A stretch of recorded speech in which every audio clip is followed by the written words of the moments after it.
Finally, matutupad na ang matagal na hinihiling ng maraming fans. Magsasama na sa iisang proyekto ang dalawang award-winning actress na sina Catherine Bernardo at Nadine Lustre.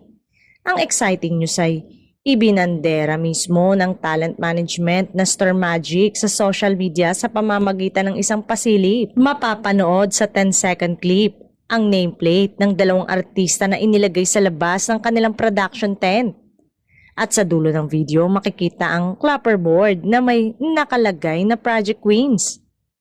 Wala pang detalye kung ano nga ba ang aabangan sa upcoming project pero ang nakalagay sa caption, #Project Queens is ready to slay. Wala pang isang araw na uploaded ang teaser video pero umani na ito ng mahigit 2.2 million views. Sa comment section naman, tila nagkagulo ang supporters dahil matagal na nila itong nais mangyari. Magugunita sa isang interview ng isang magazine, inihayag ni Catherine at Nadine ang kanilang paghanga sa isa't isa.